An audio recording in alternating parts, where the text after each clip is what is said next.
Hi, welcome to Andrew Buckle book review of DC Finest Aquaman, the King of Atlantis. It's just come out, fairly recent. I paid about £26 for it, £26.99 I think. This one's $39.99, 620 odd pages. Really beautiful book.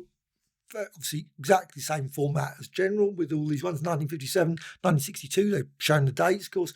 Nice picture there. I hope they continue this format. It really quite gives it all the information. Title. Now, they haven't gone for a volume 1, volume 2, which I think is a good idea. Does give me the hope that they might do the Golden Age, but I'm not so certain because I've just been going through all the page count. I think there'd be only about 300 pages at most of the Golden Age material. So I'm not certain how they could do a volume before this. So this might be, quote, volume 1. And you've got obviously a little description there, and you can see 1957 all the way 1962. And of course, it gives the details of all the various there. Ramona Fradon's the artist, generally all the way through, and see the details there.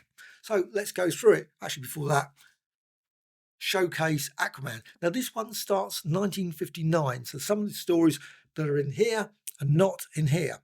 But there are a few stories that are right at the back, the Aquaman ones, because it does go, I think, up to about issue 5 or 6, which this doesn't. I think this one stops at Aquaman issue 3. So obviously, I assume if there's going to be a second volume, that it will continue with the Aquaman story from there. I think Aquaman turned up in other comics as well, of course, during the Silver Age as well.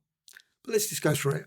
Just a beautiful, the quality of this is great. I really found most of the DC Finest really, really nice. And this one doesn't suffer as badly. Well, there's a slight bit of warping. I think sometimes there's a little bit of warping in the DC Finest ones, but it doesn't really go out too bad. I've noticed a few of them really sort of going like this. But this one doesn't seem to be so bad, which is a hopeful sign that maybe the future ones will not. But this one, DC Finest Stories, great series so far and I'm really hoping that lots of other series will be brought out as well. They are DC Finest Aquaman. On to the next one. And there's just so many stories here. And they are generally all fun. There's a few dark stories, but most of them are basically for fun. They're all silly ones where you got him going on an octopus or on a shark or a dolphin or whatever. And there's various characters turn up. There's Aqualad, there's Aqua Woman, Aqua Queen, Aqua, and so on. You can see them, but they're all very, very short, basically 6 or 7 pages in most cases. And the writers like Otto Binder, writer unknown. So it's good that they've at least tried to put, obviously, the writers. And you can see just some more pages, mainly adventure comics. Just absolutely lovely run. Adventure comics all the way through, Interplanetary Mission, Aqua Thief, the Underwater Olympics, and so on. And generally fun, lots and lots. Obviously, it goes out various pirates or various thugs and things, and it's just a bit of a Aquaman's undersea partner there. And the colouring is just great. I really think they look really punchy. The real sort of not really intense. It's not like awful colouring. I think these are actually just really. If the comic books had been like this when they came out, imagine getting these in the. I think they would have been just stunning. But of course, just brilliant. Ramona Fradon's artwork is superb all the way through.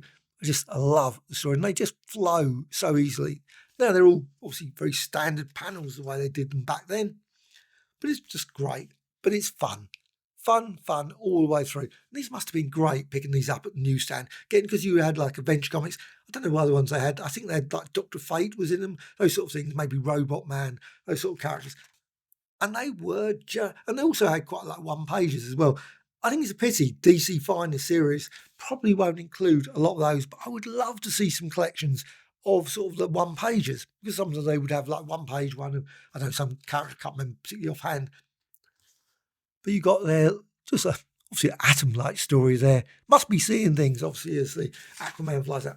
The 3 fates for Aquaman. None of the stories go for, there may be a few, I don't know, but none of the stories particularly seem to go to the next story. So you don't need to worry about reading them, particularly in any order.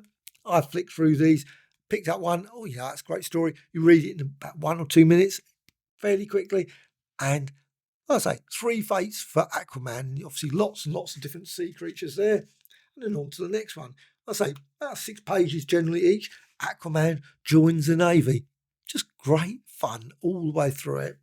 And Then Aquaman, Show Off of the Sea. And you can see again more octopuses turn up. And also other characters. Though there's no real superhero, supervillain sort of characters, particularly in this. I think this is one thing that's quite noticeable. There's no sort of, piranha cat, whatever the various characters of Aquaman. But they're generally always just gangs of various people on the seas doing various treasure hunting or looking for various things. Round up, obviously, and then just a bit of I'm shocked as they get zapped at the final bit. Voyage of the good ship Aquaman. And again, just over and over, the copycat creature.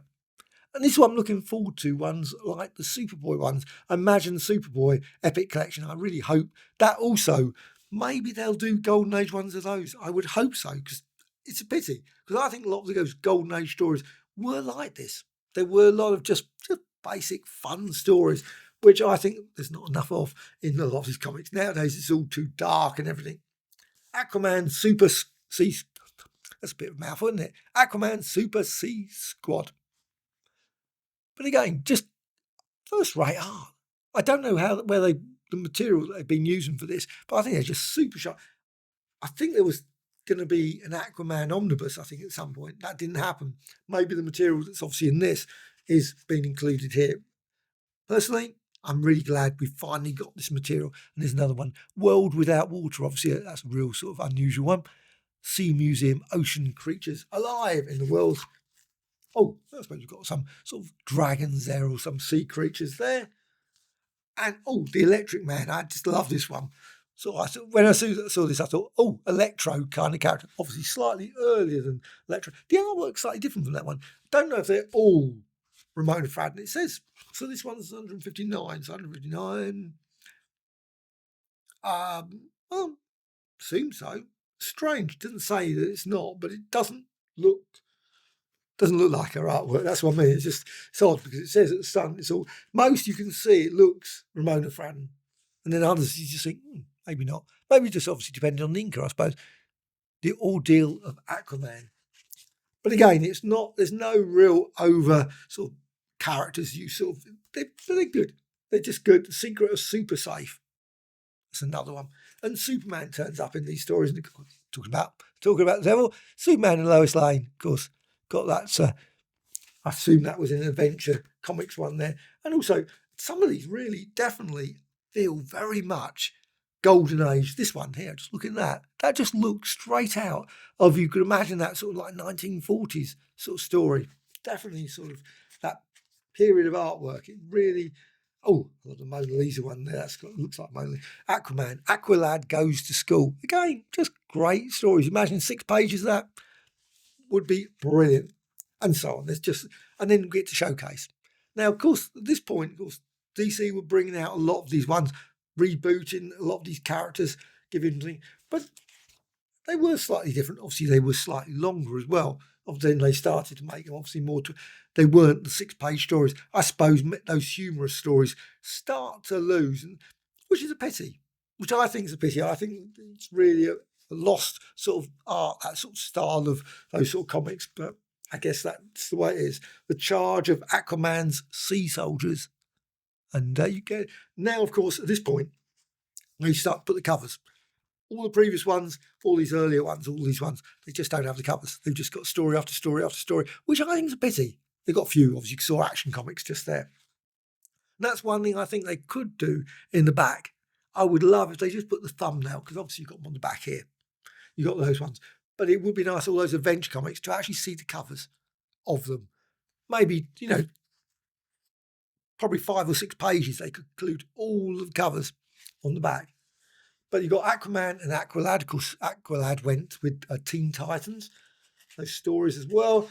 And now you can see, obviously, it's just changed. It definitely changed. Aqualad standing for a star. You've got there. I suppose there's still a bit of humorous thing, but it definitely did change the storyline. Suddenly got a bit more dramatic sort of, and also they were longer, 20-page ones. And again, they do start to, the art on that definitely is, I assume, it doesn't say again, Ramona Fradon. It doesn't say, and I find that slightly odd because I can't see that it's Ramona, unless it's very much the styles change there. So, And then Aquaman, I mean, you've got obviously Captain Sykes' deadly missions. The gas is obviously Aqualad. He's attacking me. You can definitely see the style has definitely changed from those 50s comics. You can see a far more sort of aggressive sort of style. It's turning up in Captain Sykes. You see there. Actually, I would love to, just suddenly thinking about Sea Devils, that would be a series I would love to see in DC Finest. I've got it in Showcase, but I imagine the colour ones would be absolutely brilliant. But these stories are great.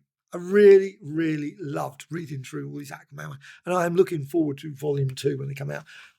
For extras, DC never do very good extras, I think. I just think it's such a pity, really. I think the Green Lantern one, I am quite tempted by. Even though I've got the omnibus edition, I'm actually quite tempted by that one. It would be nice to get. I think that's just a great one. Now, I assume that the material that's going to be included will be much the same. But saying that, with the Flash, they did include material that was in the Flash omnibus was actually included in DC Finest, which it wasn't in the omnibus. So there's sort of one pages that they included. I don't know if there's anything in here that's like that. But you can see here, obviously, Aquaman. You can see they've got the dates there. I think this might get very confusing in future. Obviously, once you get to 10 or 20 or 50 or 100 of these ones, I think this layout would be very hard to manage. But it finishes at 2011. But I love this. I'm really pleased with this. And this was actually when it first announced, when DC Finest came out, first now, I thought, you know what, this is the one I've been really looking forward to. And I'm just really pleased I got it, because I have loved lots of these stories. Not everyone, some are just average stories, but they are just full of great humour all the way through. And I think this is brilliant. I am looking forward to the Plastic Man one. I can't wait for that to come out. Metamorpho, that's another one, Ramona Fradon. Again, just I really, really love those Metamorpho stories. So that will be brilliant. And as mentioned, the Superboy one, that's definitely one that I'm looking forward to as well. But this one is just great. You can pick it up, check it out, because I think this is a great volume. 620 pages of just great material from the 1950s all the way to the early 1960s. Aquaman, King of Atlantis.